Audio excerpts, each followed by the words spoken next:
एक एक फूट हाताला वाढलेले.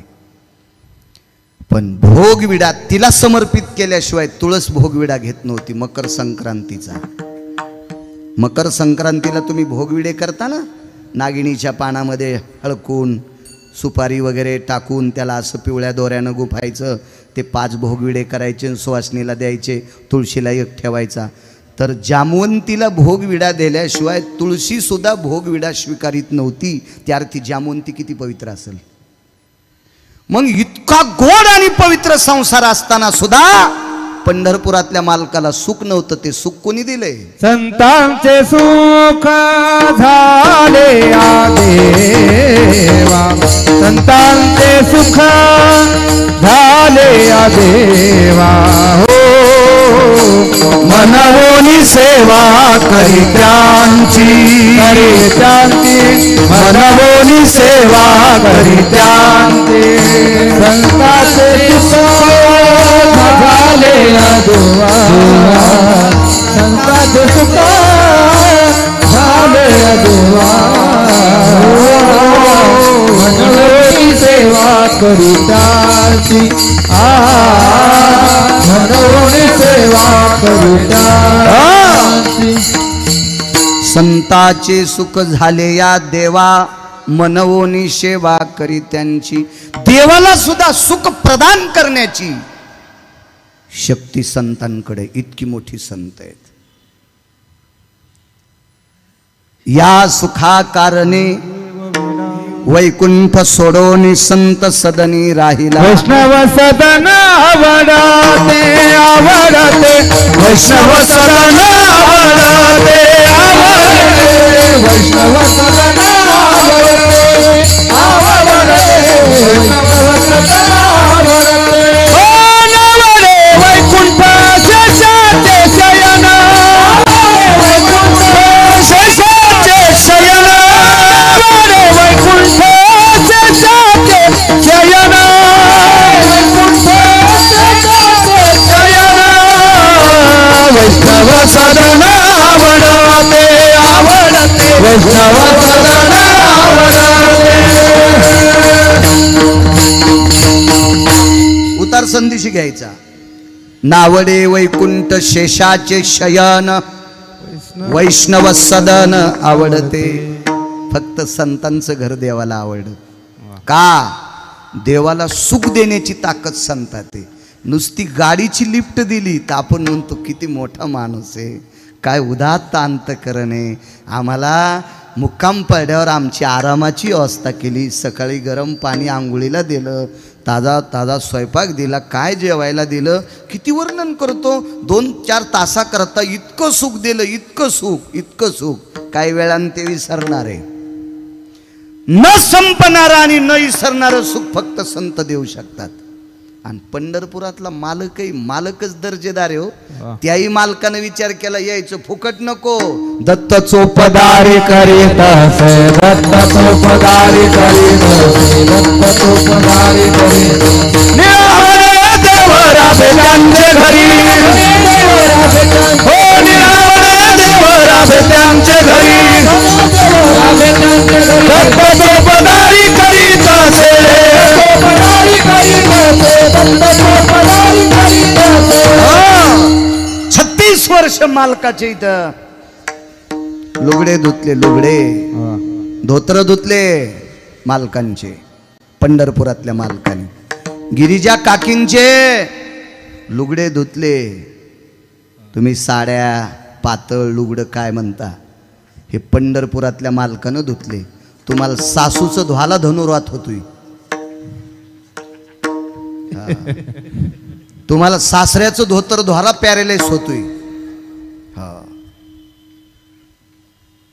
काय अर्थ नाही कीर्तन ऐकून आणि गर्दी करून. हे नालायकपणाचा कळस आहे तो. मी सकाळी तुळशीला 108 येडे घालीते, सासऱ्याला चहा देत नाही.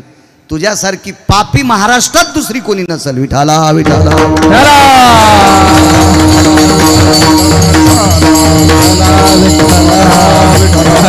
अरे ज्यांनी आपल्यासाठी अख्खं जीवन खर्च केलंय त्यांच्यासाठी जर तुम्ही बेजार होत नसाल तर विटेवरच्या मालकाच्या गोळ्या संपल्यात का तुम्हाला मानायला. विठाला विठाला विठाला.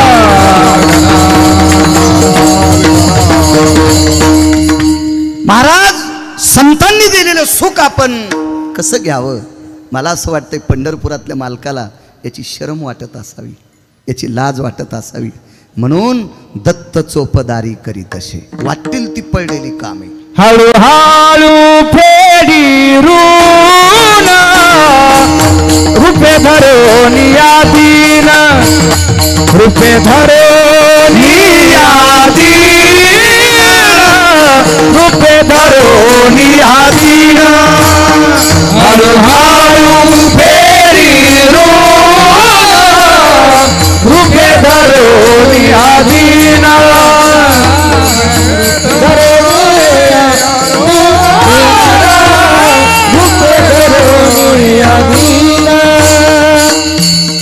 शक्य आहेत महाराज, काय योग्यता आहे? आपण मोठं 2-4 पद्धती, 1-2 पद्धती पाहू. आपण मोठं कोणाला म्हणतो? श्रीमंताला. ज्याच्याकडे 10-5 पैसे जास्त आहेत त्याला आपण मोठं म्हणतो. प्रवीण बुवा मोठं म्हणतो, मोठं म्हणतो. किंवा एखाद्याकडे एखादी आगळी वेगळी शक्ती, आपण त्याला मोठं म्हणतो. अशी कोणती शक्ती की ती संतांकडे नाही? उलट गुरुवर्य पंढरपुरातल्या मालकाकडे शक्त्या कमी असतील. पंढरपुरातल्या मालकांपेक्षा शक्त्या देवाकडे, संतांकडे आहेत. पंढरपुरातल्या मालकानं सूर्य 7व्या अवतारात जन्माच्या वेळेस काही वेळापुरता थांबिला. माध्यानाशी दिनकर पळभरी होय स्थिर, माध्यानाशी दिनकर पळभरी होय स्थिर. काही वेळापुरता. द्वापार युगात जर गुरुवर्य पाहायला गेलं तर 2.5 ते 2.25 तासाकरता सूर्य लपवला. मारावया जयद्रथा आयुध घेतले शे हाता, झाकिला प्रकाश नियंता तेनेची ओ नैवम गिरगावकर लिखितम. 24 हरामखोर लोकांपैकी एकाला मारायचं होतं. गुरुवर्य महाभारतात 24 हरामखोर होते. 24. भाषा जरा मराठवाड्यातली, मला काय भीती वाटत नाही. कीर्तन घेणार नाहीत नका घेऊ, तुम्हाला 30 गाव पठ्याल 36 गाव, मी काही कोणाच्या मागे लागे नाही. 24 हरामखोर लोकांपैकी एक जयद्रथ नालायक होता. नालायक. भारतीय संस्कृतीतल्या एका मानवी सिंहाला शस्त्र नसताना उत्तरेश्वर महाराज लात मारली. लात. प्रवीण बुवा लात मारली. आपल्या संस्कृतीला ते मान्य नाही. जयद्रथ शूर होता अभिमन्यू गुरुवर्य. आणि दुसरी गोष्ट रक्ताच्या नात्यातला होता. तिसरी गोष्ट एका वारकऱ्याचा मुलगा होता. तुम्ही आम्ही वेळ भेटल्यावर भजन करीत असू. शिंक जांभाई ती तुका वेळ. अर्जुनाला शिंक जांभाळीन काही तोंडान बोलत असताना तरी पण अंगावरची रोम कृष्ण कृष्ण म्हणत होते. असा वारकरी असेल का? बर एकटे अर्जुन नाही, सगळे भाऊ. पाहती पांडव अखंड वनवासी, पाहते पांडव अखंड वनवासी, हरित्या देवासी आळवे,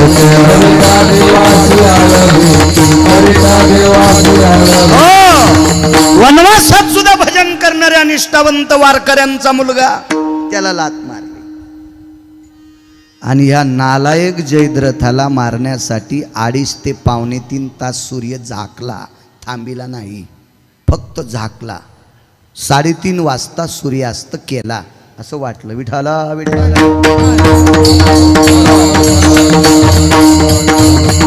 3:30 वाजता गुरुवर्य सूर्य मावळला असं दाखवलं सुदर्शनानं. आयुध झाकलं. आयुध. थांबवला नाही, थांबवला नाही, थांबवला नाही, थांबवला नाही. संत किती मोठे आहेत. का म्हणतात निळोबर आहे? मी त्यांचा किती महिमा वर्णन करू, किती महिमा. एकदा एका साधूला गंगेत एक स्त्री सापडली. गंगेच्या पात्रात, म्हणजे पोहत नव्हती, नाव चालवित होती. नाव हाणत होती. नाव ती स्त्री. वलय वलय. तारुण्य लतिका होती. साधू अधिकारी होते, दर्जेदार, पाराशर. गुरुवर्य पाराशरांना स्त्री प्राप्त झाली, आवडली आणि पवित्र गंगेच्या साक्षीनं पाणीग्रहण झालं.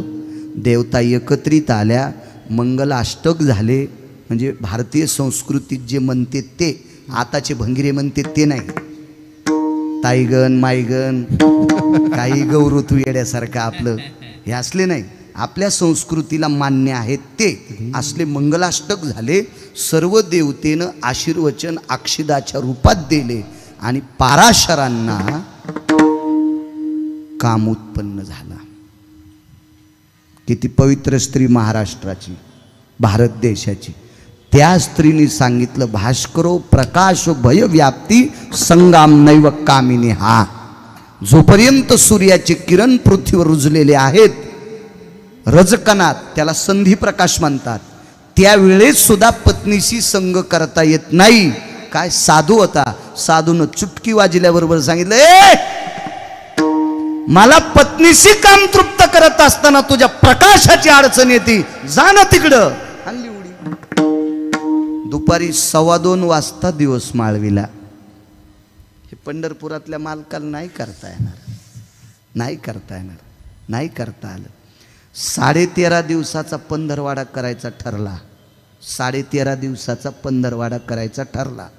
कारण नालायक शकुनीनं दूतामध्ये 12 वर्षाचा वनवास आणि 1 वर्षाचा अज्ञातवास मागितला. तर गुप्तचरांनी पांडव विराटाच्या घरी नष्टचर्या करत असताना पाहिले. पांडव हे नष्टचर्येत होते, पुराणाची भाषा सांगतोय, नष्टचर्येत होते. तर ते 2 दिवस कमी पडल्याच्या नंतर पुन्हा 12 वर्षाचा वनवास आणि 1 वर्षाचा अज्ञातवास. त्यावेळेला पंढरपुरातल्या मालकाला, द्वारकाधीश माझ्या कृष्ण परमात्म्याला एका साधूचे पाय धरावे लागले आणि त्या साधूला विनंती करावी लागली, गुरुवर्य गुरुवर्य, माझ्या द्रौपदीला फार त्रास होईल, माझ्या द्रौपदीला पुन्हा त्रास होईल, माझ्या अर्जुनाला त्रास होईल, माझ्या भीमाला त्रास होईल, माझ्या धर्माला त्रास होईल, माझ्या नकुल सहदेवाला त्रास होईल, माझ्या कुंती आत्याला त्रास होईल. गुरुवर्य बघा ना बघा ना बघा ना बघा ना. ते गुरुवर्य सरस्वती कृपा पात्र होते. आणि सरस्वती कृपा पात्र ते गुरुवर्य कोण होते? घरी गेल्यावर नाव बघा, सगळ्या गोळ्या एक खट्या घेतल्यावर ॲक्शन येत असते. कारण तुम्ही इतके हुशार व्हावा तेव्हा आमचे लोक कीर्तन नीट करतील. आणि तुम्ही जर गाफील राहिले तर आम्ही नुसते गाणेच म्हणतो, विठाला विठाला.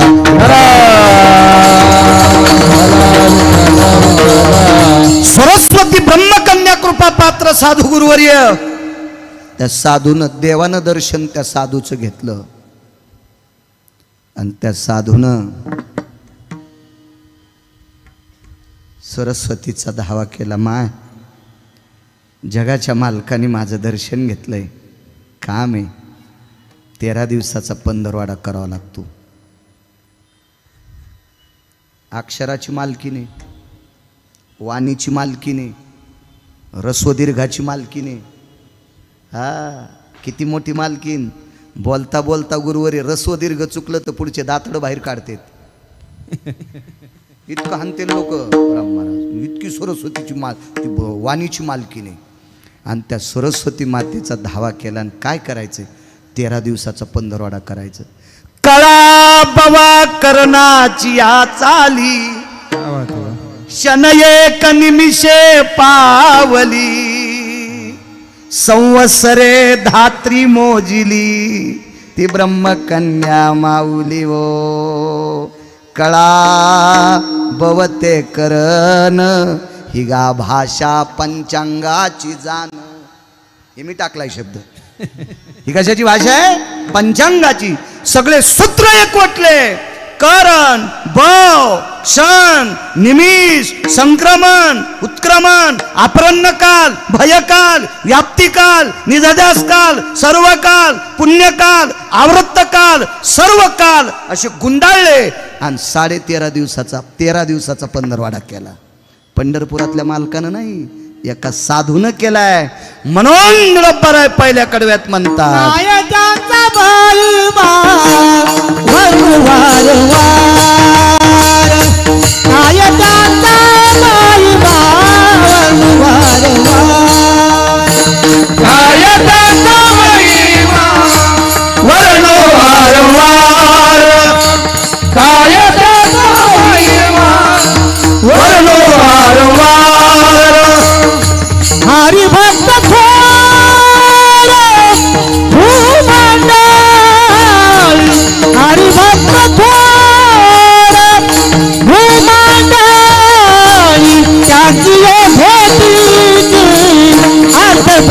ब्रह्मादिका त्यांची ये भेटीची आस ब्रह्मादिका हरी भक्त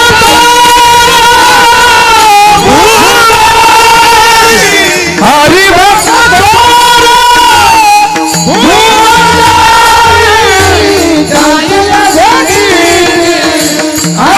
ब्रह्मादिका अर्थ ब्रह्मादिका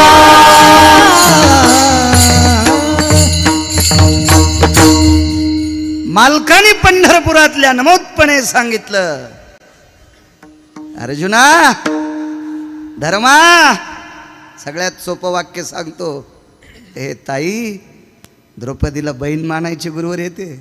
हे ताई तुझा वनवास जर कोणी संपला असेल तर त्या महात्म्यानं संपलाय. 13 दिवसाचा पंधरवाडा नाही तर 2 दिवसासाठी 12 वर्ष वनवास आणि 1 वर्ष अज्ञातवास नष्टचर्या. इतके मोठे साधू आहेत, एवढे मोठे. पाराशरांनी दुपारची रात्र केली. मांडव्याने शाप देलता, ज्यांनी कोणी सोळाला स्पर्श केला आणि मला त्रास झालाय ते उद्या सकाळी सूर्योदय झाल्याबरोबर प्रातान भास्करो किरणो ससंसर्गेशी मृत्युर्भयोस्तता, याच्या पलीकड दक्षिणाधिपत्यम वशाति कालाय. तो दक्षिणेच्या राजाला प्रिय होईल. पण बाई अधिकारी, बाईनं टोपल्यातलं पाणी वंजळीत घेतलं आणि पूर्वेकडं तोंड करून गुरुवर उभी राहिली आणि सूर्याला सांगितलं, बेटा येशील तर पाय.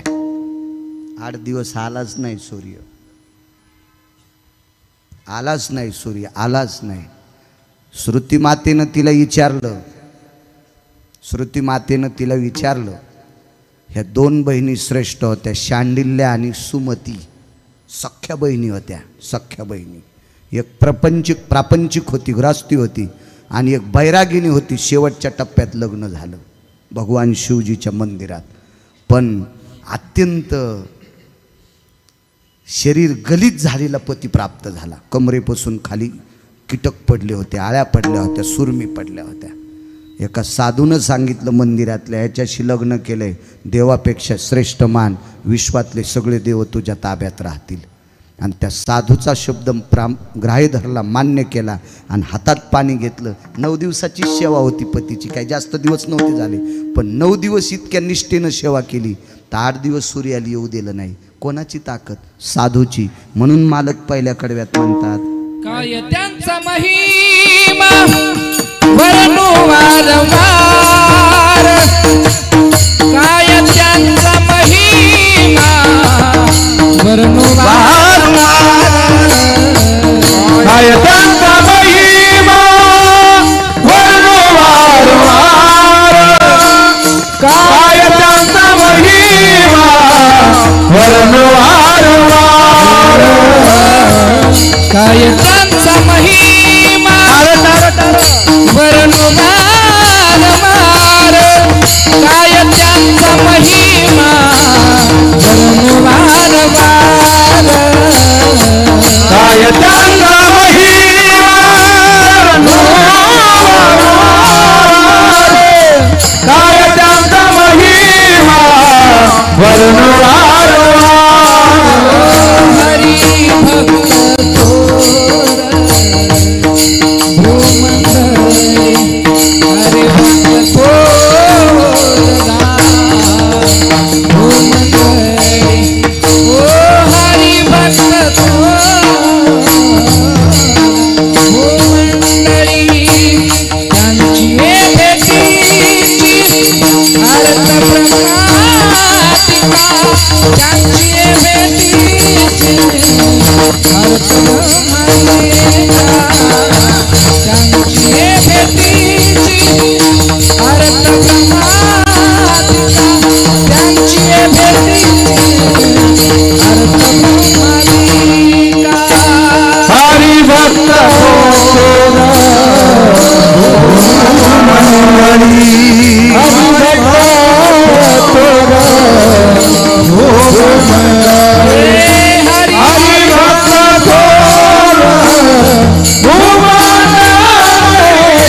ब्रह्मादीना शांती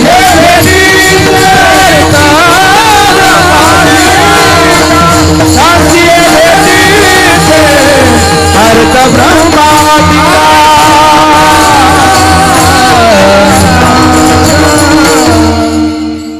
हा संतांचा महिमा आहे. तत्पूर्वी मोठ्या श्रद्धेने, मोठ्या अट्टहासाने, मोठ्या असीम प्रयत्नाने, रसरसीत गोडशा भावयुक्त अंतकरणाने उभारलेला हा ज्ञानयज्ञ, हा प्रसादाचा यज्ञ, साधनेचा यज्ञ. सद्गुरु ब्रह्मलीन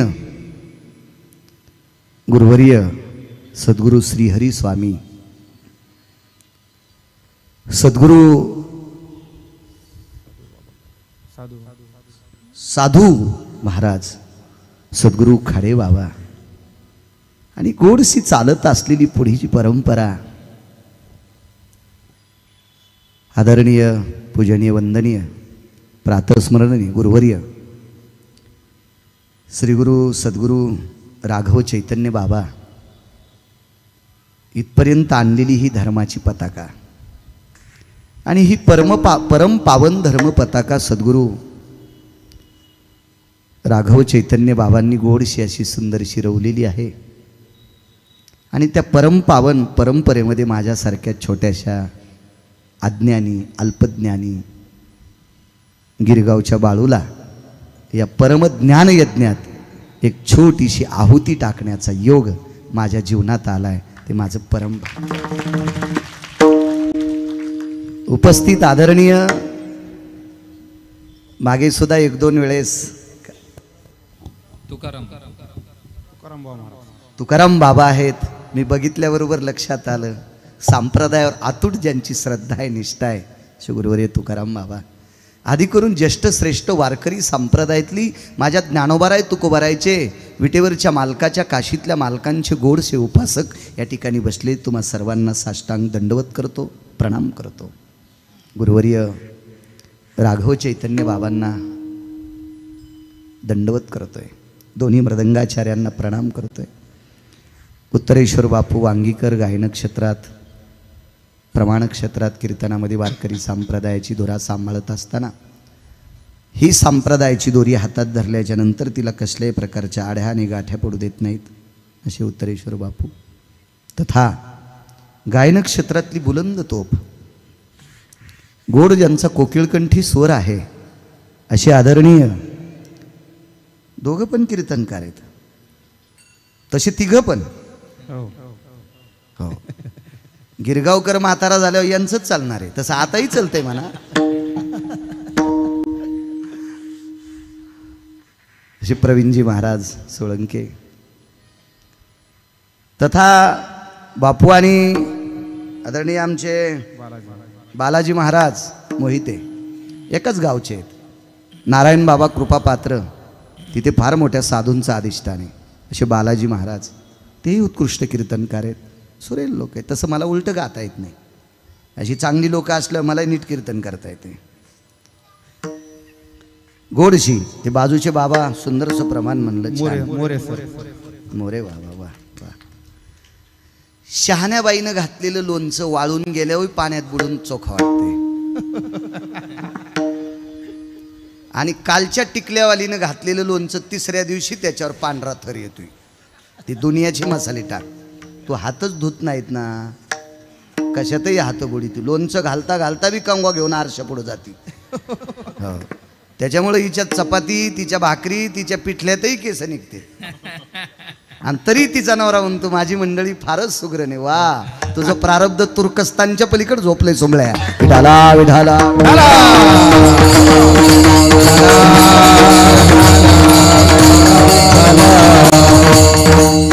जुनी व्यक्ती आहे मोरे मामा. त्यांनाही मस्तक माझा पायावरी या वारकरी संतांच्या. आदरणीय आमचे गणेश दादा कार्यक्रमाच्या संदर्भात माझ्याशी संपर्क करत होते. आमच्याकडे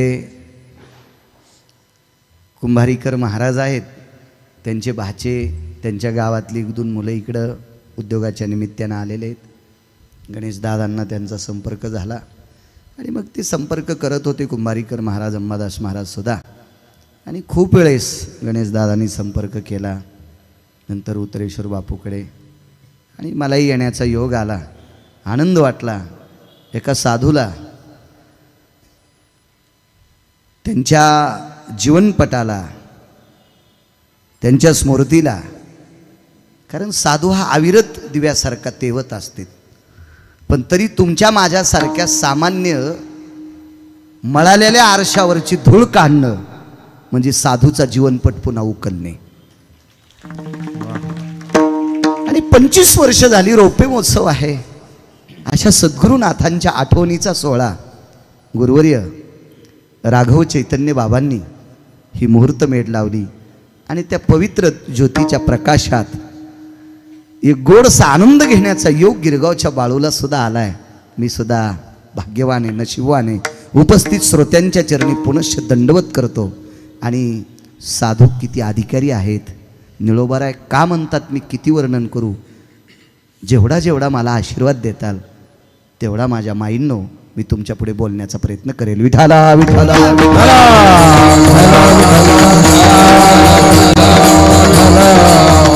मोठ्या मोठ्या ज्ञाती, विद्वान, प्रचंड अभ्यासू लोकांचे कीर्तन आहेत.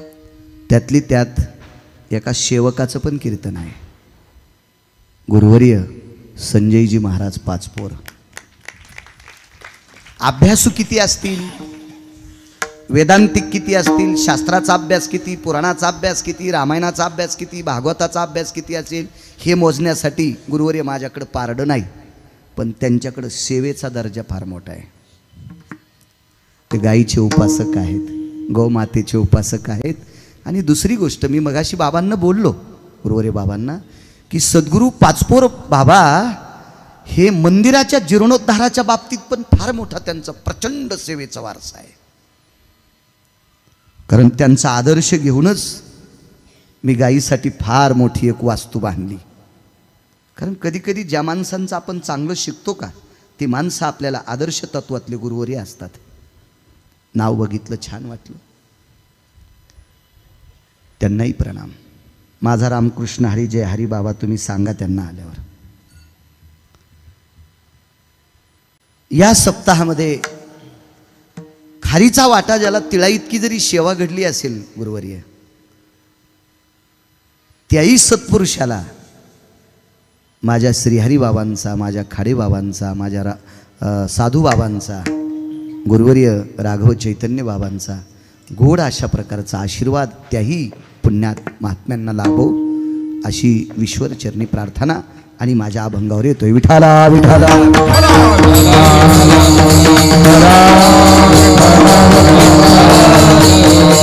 अजून एक महत्वाचा बाब, ज्या वेळेला मी समाधी मंदिरात गेलो, तुम्ही याचे राहिले तिकडं, गुरुवर्य महात्म्यांच्या समाधी मंदिरात ज्या वेळेला मी गेलो त्यावेळेला मला शेगावची आठवण झाली. एक छोटासा ध्यान मंदिर, ती शिस्तता, ते नाविन्य, आसनपट्ट्या कोणी घ्यायच्या, कधी ठेवायच्या, आटपल्याच्या नंतर कुठे ठेवायच्या, ही शिस्तता, तो आरतीची वेळ, ती पावनता, ती सात्विकता, तो सदाचारपणा, ती वैचारिक पातळीची स्थिरता, या सगळ्या गोष्टी त्या छोट्याशा मंदिरात दिसून आल्या. म्हणजे निश्चित त्या मंदिरावर विश्वातल्या सर्व देवतेचं चैतन्य आहे. विठाला विठाला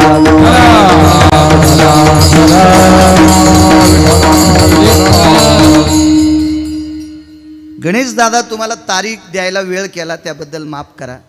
कारण मी दर महिन्याला पंढरीला वारीला असतो आणि आजची दशमी स्थिती असल्यामुळं मागचे दिवस रिकामे नव्हते आणि आजचाच दिवस पंढरीचा होता.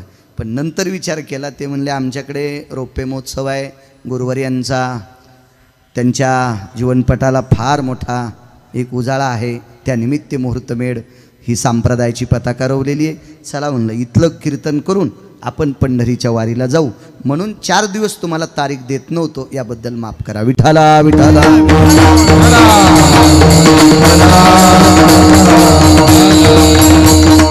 किती मोठी संत गुरुवर्य साधू बाबा असतील, श्रीहरी बाबा असतील, खाडे बाबा असतील. ज्या वेळेला मी तो ग्रंथ पाहिला 21 अध्यायाचा, त्यातली अक्षरातली जी कृपा पाहिली, ती कृपा फार मोठ्या संतांची कृपा आहे. आणि ती बुद्धी, तो विवेक, ते चैतन्य, तो अधिकार गुरुवर्य तुम्हाला ईश्वराच्या कृपेने प्राप्त झाला. असं करू म्हटल्यानं होत नसते. खूप लोक सायास करतात पण ते फळाला येत नाहीत. एका व्यक्तीने एवढी ज्वारी पेरली, एवढी ज्वारी पेरली, उद्या कापायला जायची की तुकाराम बाबा संध्याकाळीच गाराचा पाऊस आला. ज्वारी पेरली होती असं कळालंच नाही इथं. आणि तो पाऊस न येता भक्तीचा पाऊस तुमच्याकडे आला आणि तुमच्या हाताने अक्षराची संपत्ती निर्माण झाली. या भक्तगणांच्या पदरात ती अक्षराची संपत्ती गुरुवर्य चैतन्य बाबा तुमच्यामुळं प्राप्त झाली आणि तुमच्यावर गुरुवर्यांची उदात्त अंतकरणाने कृपा झाली आणि तो भाव तुम्ही प्रगट केला. त्याही ग्रंथाला गिरगावकराचा सादर प्रणाम, साष्टांग दंडवत वंदन. किती मोठी संत असतात. महिन्याची एक वारकरी येतं. दर्जा किती मोठा आहे संतांचा पहा. दर महिन्याचे पंढरीचे वारकरी वारी करून करून करून करून त्या वारकरी बाबांचे पाय वाकले. इतकी वारी केली. त्यांची अशी वारी नव्हती बरं. दिंडीत जाऊन फक्त सेल्फी काढायचा आणि व्हॉट्सअपवर सगळ्या मित्रांना फोटो टाकायचा, मी दिंडीत आहे, आणि निघला पप्याच्या माई संगप्पा हाणायला. सोंबळ्या, भडव्या, नालायका, हरामखोरा, तुला यम इतका हानीन, तू इंच भर जागा ठोचा नाही लाल करायची. तुम्हाला मगाशी बोलून गेलो गुरुवर्य, आमच्या लोकांना फसवावा पण देवाला आणि संताला फसवायची काय मायवी आली आमची. येथे नाही खोटा जाणत परिहार,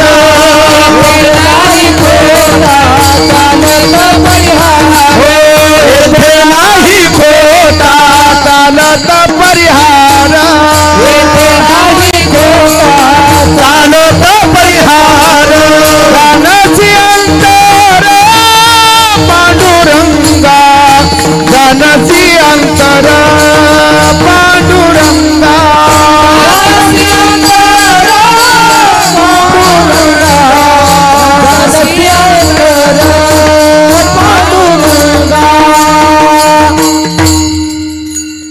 हे डेकोरेशन आहे आमचं, डेकोरेशन आहे. पाय वाकले. पाय कसे वाकत असतात माहिती? चालत्या माणसाचे उलटे, टोंगळे गुडघे बाहेर आणि पंजे आत येत असतात. वारकऱ्याचा दर्जा, साधूचा दर्जा किती मोठा आहे. गुडघे बाहेर वाकले, पाय आत वाकले. विटेवरच्या मालकाच्या वारीमध्ये चालत असताना दर महिन्याची वारी, पायाचे घोटे घासायचे प्रवीण बुवा, बालाजी बुवा घोटे घासायचे. घोटे घासून घासून घासून गुरुवर्य त्याच्यावरची त्वचा, त्याच्यावरची चामडी निघून गेली. वय झालेलं होतं, 90 पार केली ती. मज्जा म्हणजे मांस तंतू बऱ्यापैकी विरून गेलेले होते, जीर्ण शरीर झालेलं होतं. अंगात चालण्यापुरतं अशुद्ध असेल. अशुद्ध म्हणजे रगत. मराठी भाषेत रक्ताला रगत म्हणतात, रक्त नाही. हे लांबून टिंब दिलेला नाटकीपणा आहे, हा चोंबाळेपणा आहे. मधात 4-2% चोंबाळ्याने हे टिंब घातले. विठाला विठाला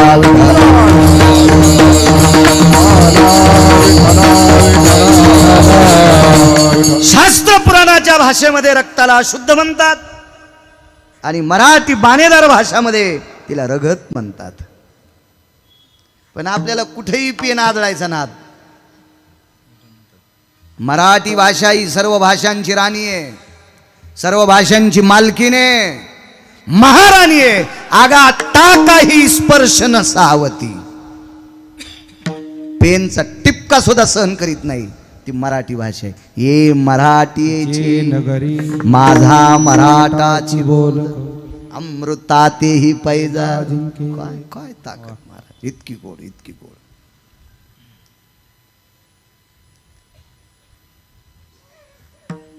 गेले. वारी करून एकदा घरी परत जात होते. मोठी लोक मोठी असतात महाराज. तुमच्या भागातला किती श्रीमंत मेल्यावर 25 वर्ष त्याची पुण्यतिथी होईल? चला रावणाला ओव्हरटेक करणारा 25 वर्ष त्याची पुण्यतिथी गुरुवारी होऊ शकते? नाही. आज तुम्ही तिसरे अनुयायी आहात. अजून लाखो होतील, लाखो होतील, लाखो होतील, तरी ही बिंब हरवणार नाहीत. याचं एकमेव कारण हे यांची रती देवासाठी झाली. यांची रती कशासाठी? देव. गुरुवर्य 3 शास्त्रीपैकी एक शास्त्री जगन्नाथांना पवार म्हणायचे. ज्याची संसारासाठी रती त्याची नसती आरती, ज्याची परमार्थात रती त्याची आरती. मग ही परमार्थात ही लोक रती आहे. म्हणून लाखो गुरुवर्य तुमच्यासारखे गुरुवर्य येतील, तरी पण पुण्यतिथ्या बंद नाहीत होणार. रावणाला ओव्हरटेक केलेली श्रीमंत कितीतरी कुंटलानं 1-2 पुण्यतिथ्या पोरग बँड लावून करीन, डीजे लावून करीन, आणि त्याच्यानंतर ते आम्हाला म्हणतं लक्षातच राहिलं नाही. याचं एकमेव कारण आमच्या संसारात रत्या येतात. किती मोठी लोक, किती मोठी. बघा पुढे. घरच्या लोकांनी त्या वारकरी बाबांना विनंती केली. थकलंय, 90 पार केली तुम्ही, किती वाऱ्या करता? ते म्हणले मग करू काय, करू काय? तुम्ही आराम करा. आरामानं काय होईल? तरी शरीर कुजन, तरी शरीर कुजन. कितीतरी झोपणाऱ्यांना किडे पडले. दर 4-4 तासाच्या ड्युट्या येतात रोजदार राहायला. पोरं कामात गुतले, पोरं येडे आहेत का यायला चोमाळायला? रोजान माणसं आहेत, रोजानं हे अंगावर करायचं, या अंगावर करायचं, स्नान घालायचं, विशिष्ट प्रकारच्या पेपरनं पुसायचं, त्याचे ब्रश ते आहेनच करायचा, उठता येणं, बोलता येणं, नुसते टुळू टुळू पाहिलेत ते मनके तुटलेल्या सर्पासारखे. जाग्याव जाग्याव जाग्याव. त्या वारकऱ्यानं सांगितलं माझी गती ती होईल, पुष्पाच्या फुलांच्या पाकळ्याची गादी टाकताल तरी पण शरीर कुजणारे, पण त्याच्यापेक्षा वारी करता करता कुजू द्या ना. घरच्या लोकांचा पर्याय संपला बोलण्याचा. आणि एके दिवशी वारीहून येत असताना बाबा एका मंदिरात मुक्काम होतंय. काय त्यांचा महिमा सांगतोय. मुक्काम होतंय. पाण्याचा भोपळा खुंटीला अडकवला. आता ह्या आधुनिक काळातली लोक भोपळा मानायचे नाही. ह्या बाटल्या आल्यात ना प्लॅस्टिकच्या, त्याच्यामुळं भोपळा गेला. आणि ह्या बाटलीसोबत गोळी खाल्ल्याशिवाय झोपता येत नाही हिच्यातलं पाणी प्यायल्यामुळं. हे गिफ्ट दिली ना देवानं, भोपळ्यानं पाठवून दिलं ते इकडं तुमच्याकडं घरानं. हो, आता 1.5 कोटीच्या गाडीत खापराची बिस्लरी आहे. एका माणसाच्या 1.5 कोटीच्या गाडीत खापराची बॉटल आहे, खापराची बॉटल, मातुड्याची बॉटल.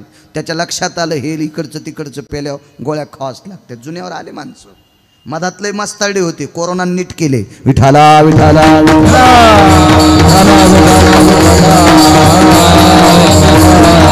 आणि याला कारणीभूत तुम्ही पण आहात. जरा जरा नवऱ्याकडे पैसे झाले की आज मला स्वयंपाकाचा कंटाळाच आलाय, मला आज जरा कसनूसच व्हायले. कसनूस नावाची बिमारी वैदिक आयुर्वेदामध्ये नाहीच ना. कसनूस नावाची बिमारीच नाही. मला आज कस्तरीच व्हायले. मी बऱ्याच डॉक्टरला विचारलं कस्तरी बिमारी कुठे, कसनूस बिमारी कुठे? नाही. मी जरा बेचेनच व्हायले. त्यांना विचारलं बेचेन नावाची बिमारी का? ते म्हणले नाही हो आमच्याकडं नाही, आम्हाला काही धन्वंतरीनं शिकविलीच नाही अजून. आणि यांच्या ह्या बेचेन नावाच्या बिमाऱ्या पप्प्याच्या बापाला म्हणतात आज बाहेरूनच डब्बा मागवा. वा वा वा पप्प्याची माय वा, तू मेल्यावर तुला मीठ लावून मंदिरात ठेवू म्हणजे बाकीचं तू पाहून शिकत्यान.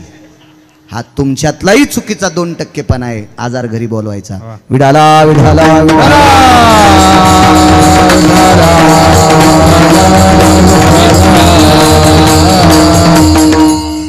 मधुकरी मागितली. भोपळा अडकवला खुंटीला, वळकट ठेवून दिली. पाण्याचा प्रवाह होता तिथं, हातपाय धुतले. गावात जाऊन मधुकरी मागितली. मधुकरी खुंटीला अडकून ठेवली. मारुतीरायाच्या मंदिरामध्ये भजन केलं आणि भजन आटपल्याच्या नंतर मधुकरी खाली घेतली आणि त्या मधुकरीतलं जेवढं जाईल तेवढं अर्ध अन्न सेवन केलं आणि अर्ध जशाल तसं बांधून ठेवलं. मधुकरीला शास्त्राच्या पुराणाच्या वेदाच्या असं म्हणण्यापेक्षा पुराणाच्या भाषेमध्ये मधुकरीला एक नाव आहे, त्याला कांतिभिक्षा म्हणतात. शिजलेल्या पदार्थाला कांतिभिक्षा. नंतर गुरुवर्य सद्गुरू जोग महाराजांच्या परंपरेमध्ये मधुकरी असं प्रकारचं नाव आलं. विठाला विठाला.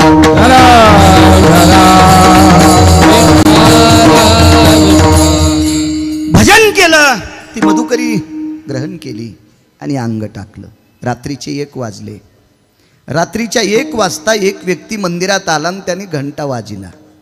बऱ्याच घंट्याला कळत नाही घंटे कधी वाजवा. याला जागा आली की देवाची पूजा, असं नसतंय ना. आलाय का देवाधिष्ठितम प्रातो ब्राह्मीर सुमुहूर्तेषु यत्कालाति जायते योगान हेमास्ततेवच. त्याला सुवर्णयोग म्हणतात, काल म्हणतात. त्या कालामध्ये देवाची संतांची पाद्यपूजा, देवाचं स्नान, संतांचं स्नान असा शास्त्राचा पर्व काळ सांगितला. नियम आहेत त्याचे नियम. रात्री एक व्यक्ती आली आणि घंटा वाजवला. आता तो का वाजवला, कशा करता वाजवला, कोणी वाजवला कळेल तुम्हाला, काय त्यांचा महिमा सांगतोय. आणि मग पुढे ती घंटा वाजल्याच्या नंतर त्या नादाने झोपलेली वारकरी उठली. एकटीच होती. तोंडावरचं पांघरण काढलं. शुद्ध्यातली वारी पंढरीतल्या मालकांची आणि वद्यातल्या वाऱ्या संतांच्या असतात. संतांच्या वाऱ्या साधू लोकांच्या वाऱ्या वद्यातल्या असतात आणि शुद्ध्याची वारी देवाची असती.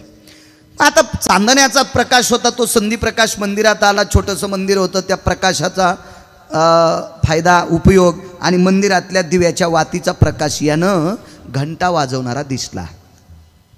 कोण आपण? वाट सुरू आहे. जी कुठनं आलात? प्रवासात चालतच आहे. जेवणाची काही व्यवस्था आहे का? रस्त्यात गाव लागलंच नाही. थकून थकून चालून चालून 90 वलांडलेला वारकरी रात्रीच्या 1-1:15 वाजता अंथरुणावरून उठतोय आणि उठून खुंटीला अडकवलेल्या मधुकरीतला शिल्लक शेष भाग समोरच्या व्यक्तीपुढे टेकतोय. दादा खाय, राजा खाय रे, पोटाला खाय. अरे मी मधुकरी मागितली होती पण शरीराला ताप आला आज, म्हणून एवढी मला सरली नाही रे. माझ्या मारुतीरायाची कृपा असेल, माझ्या विटेवरच्या मालकाची कृपा असेल की मी आज शिल्लक तुझ्याकरता मागितली. खा. समोरच्या व्यक्तीनं ती कपड्यात बांधलेली मधुकरी अशी त्या कपड्याची गाठ सोडली आणि त्याच्यावर त्या भाकरीचा, पोळीचा, चपातीचा काय कुस्कर असेल ते सगळा खाऊन घेतला. जपत होती माणसं. एक मन होती. तुम्ही मोठ्या श्रीमंत शहरातल्या मावल्या आहात, तुम्हाला माहीत असेल का नसेल, पण तुमची आजी पणजी यांना विचारा, गरिबी आल्यावर लाजू नये आणि श्रीमंती आल्यावर माजू नये. हे जुने शब्द मोठ्या लोकांकडनं ऐकायची. भाकरीवर कधी ताव काढायचा नाही, अन्नावर कधी ताव काढायचा नाही. हो लागेल तितकंच घेत जावा.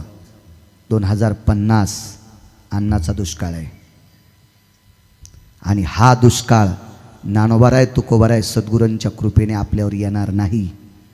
पण हा येऊच नाही असा वाटत असेल तर कुठल्याही मोठ्या पंगतीत, सप्ताहात, लग्नात, कार्यात आपल्या वाट्याला आलेला प्रसाद वाया घालता कामा नये. तर हा दुष्काळ आपल्यावर येणार नाही.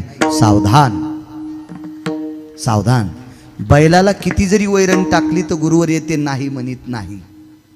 मग माणसाला जर शिरा वाढा ते म्हणलं खाल्ला का नाही, तुम्हाला शुगर आहे, मग तू बैल आहे का? तू माणूस आहे ना, तुला म्हणायचं ना मला शुगर आहे, मी शिरा घेत नाही.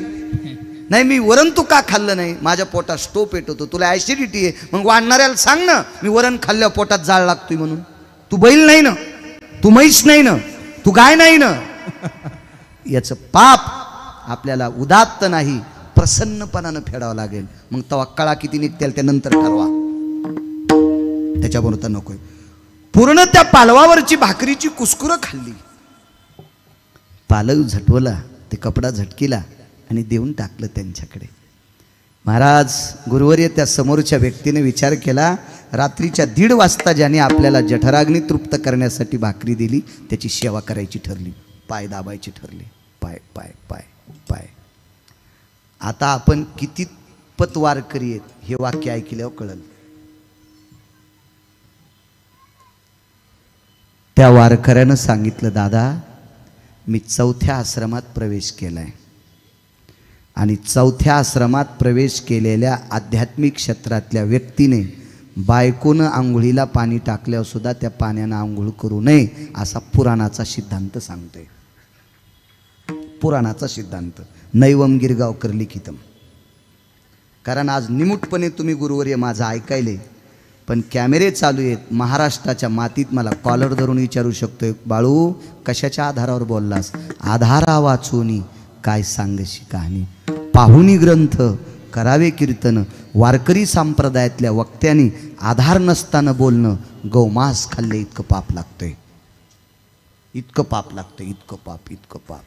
चतुर्थो स्थानो इति आश्रमा भवा भार्यास्त जायते हे त्यागाम कर्मोति वर्जिता स्वकर्माती आयती प्रसन्नती भवा. हे काय एखाद्या नशा करणाऱ्याने लिहिले काय? एखाद्या नालायकाचं वाक्य? त्यानं संपूर्ण कर्माचा भार आपल्या स्वतःच्या अंगावर घ्यायचा हा 4थ्या आश्रमातला निर्णय आहे. आणि तुम्ही माझे पाय दाबावे? ही मधुकरी मला दुसऱ्या मावल्यांनी दिली आणि लोकांनी दिलेला प्रसाद मी तुम्हाला दिलाय, त्याच्या बदल्यात तुम्ही माझे पाय दाबावा? मी वारकरी आहे, मी 4थ्या आश्रमातला साधक आहे. नकोय मला, नकोय. ते पुढचं ऐकत नव्हता. पुढच्यानं सांगितलं, एवढ्या रात्री तुम्ही मला प्रसाद दिलाय, त्याच्या ऋणातून मी मुक्त होऊ शकतो, मला मुक्त व्हायचंय. पण समोरच्या वारकऱ्यानं सांगितलं, तुम्हाला भाकरी दिल्यावर जर पाय दाबून घेतले तर मला पुढच्या जन्मात तुझ्या दाराचा बैल होऊन तुझा आऊत वाढावं लागेल, कुत्र होऊन तुझं दार सांभाळावं लागेल, तुझ्या घराचा कामाटी होऊन तुझं काम करावं लागेल. पण समोरच्या व्यक्तीने सांगितलं, तुमचं फुकट खाल्ल्यावर मलाही ते करावं लागेल. हट्टी होतं. पुढचा प्रवासी नव्हता प्रवीण बुवा, जगाचा बाप होता, पंढरपुरातला मालक होता, विश्वाचा मालक होता, जगाचा बाप. हट्टी हट्टी तो. तेवढ्या अवकाशामध्ये पाठीमागं सरले वारकरी. त्या वारकऱ्याचं नाव होतं गुरुवर्य रानोबा नावाची वारकरी. तुम्हाला पुढे कळल ही किती मोठी परंपरा आहे, सांगतोय पुढे तुम्हाला. रानोबा नाव होतं त्यांचं. आणि मग पाठीमागं घेत असताना तळवे पाहण्यात आले. तळवे 8 लोकांनी पाहिले, त्याच्यापैकी एका स्त्रीने पाहिले, ते पंढरपुरातल्या मालकाचे पाहिले, तिचं नाव होतं शबरी. तळव्याच्या जखमा पाहिल्याबरोबर देवाच्या पायावर आपलं डोकं ठेवलं. कोणाला पाय द्यायचेत आणि कोणाला पाय द्यायचे नाही, आणि पाय दिलेत तर चप्पल बूट द्यायचे का न द्यायचे, ज्याच्या हातात आहे तो बिना चप्पलचा चालवतोय, म्हणून दुःख सहन झालं नाही आणि त्याच्या पायावर तिनं तियेचे येणे जाणे खुंटले. पायाच्या जखमा शबरीला कळाल्या, स्त्रीपैकी एक. आता दुसरी एक व्यक्ती सांगतो, तो देव आहे. त्या देवाला सद्गुरू रानोबा महाराजांच्या पायाच्या जखमा कळल्या. अशी खूप असतील बरं का, पण माझ्या वाचनात मला जिथपर्यंत तोंड पुरतंय तिथ ज्या आंब्याला हात लागतोय का तेच आंबा तोडीतो मी. आंबाला बंदुकीची गोळी वापरायची नाही, कारण तिची किंमत जास्त असती ना, आणि त्या आंब्याची किंमत कमी असती. मग चुकीचं आहे ना. मोठाडपणा नुसते बंदुकीनंच आंबे पाळले काय फायदा आहे? त्याच्यापेक्षा त्या गोळ्याच्या किमतीत तू एक डाल भरून आणली असती. चूक गोष्ट आहे. ह्या गोळ्या काय आंबे तोडण्यासाठी थोड्या असतात? कायद्याच्या शासनाच्या चौकटीत तू बसत नाही ना. नियम आहे, आपला हात जिथपर्यंत पुरतोय तिथपर्यंत माणसानं पुढे गेलं पाहिजे. उगाच कोल्याला अंगूर सापडत नाहीत म्हणून आंबट म्हणून कळणार नाही. मग काय करायचं? मी माझ्या हातानं तुमच्या तळव्याला लावतो. हे सगळं नाटक आहे बरं, हे नाटक आहे. काही करून पण वारकऱ्याची सेवा करायची, काही पण करून वारकऱ्याची सेवा करायची. महाराज कर्ज उचरायचे, ब्रह्मांडाचा धनी तो संती केला ऋणी. पैठणच्या मालकांनी सांगावं, विश्वाच्या मालकावर जर कर्ज कोणाचा असेल तर या संतांचं आहे. जगाचा बाप ऋणी कोणी केला असेल तर या संतांनी केलाय. विठाला विठाला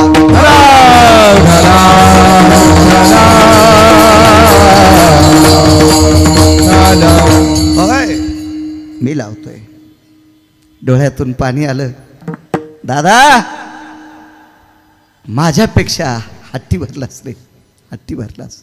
तुला कोण्या हट्टात मोडू? राज हट्टात, बाल हट्टात, स्त्री हट्टात?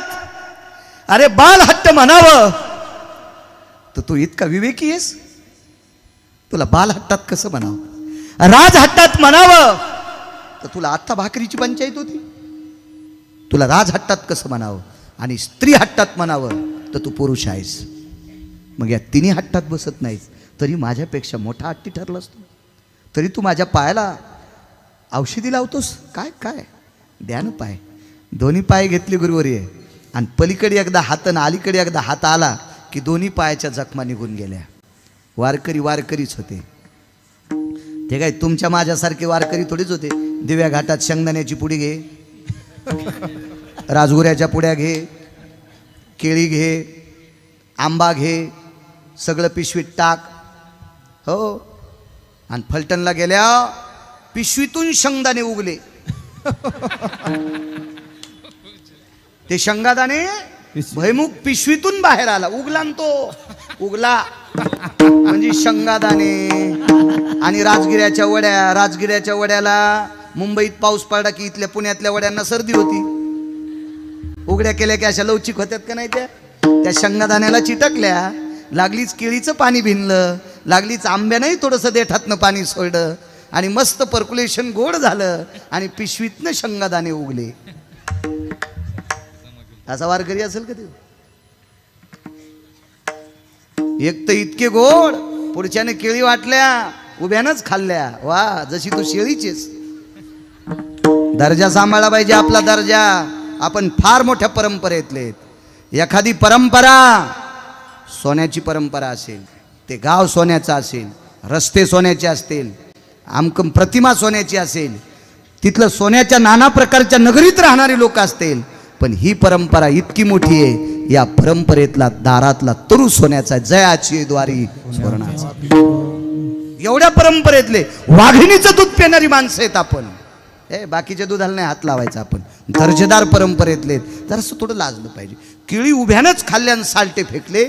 एका तात्विक वारकऱ्याचा पाय घसरून त्याचा पाय मोडा. किती जन्म बैल व्हावं लागेल त्याची सेवा करण्यासाठी? असे असतील का वारकरी? ते पायाच्या जखमा दुरुस्त झाल्याबरोबर औषध लावणाऱ्याचं मनगट पकडलं. गणेश दादा मनगट पकडलं औषध लावणाऱ्याचं. कोण आपण? को भवा, को भवा, को भवा. आपण कोण? कोण कोण कोण? हात झटकीत होतं. अहो, त्यानं जगातल्या 6 गुंडापैकी 1 नंबरच्या गुंडाला दुपारी 2:18 आपटू आणलंय. तो इतका 1 नंबरचा गुंड आहे पंढरपुरातला. त्याच्या पुढे तुमच्या आमच्या गुंडागिऱ्या चालतात का? त्याच्या पुढे तुमचं आमचं शहाणपण चालतंय का? एक जण म्हणला मी जिल्ह्यात 1 नंबरचा चालू आहे. मग तुझ्यासारख्या चालूला ज्यानं जन्माला घातलं तो किती चालू असेल याचा विचार करणं आहे का नाही भाऊ? तुमचा अभिष्ट चिंतन सोहळा आहे. आपण म्हणायचंच नाही. आपण एक जण म्हणला मी फार चतुर आहे. अरे देव चतुर, देव चतुर. त्याच्यासारखा चतुर कोण नाही हे लक्षात ठेव. तुला मेमरी कार्ड द्यायची ताकद त्याच्या हातात आहे. काय तू चतुरपणाच्या आंबाड्या सोलायला लागलेला आहेस? महाराज, भक्तीची ताकद गुरुवर सुटू शकत नाही.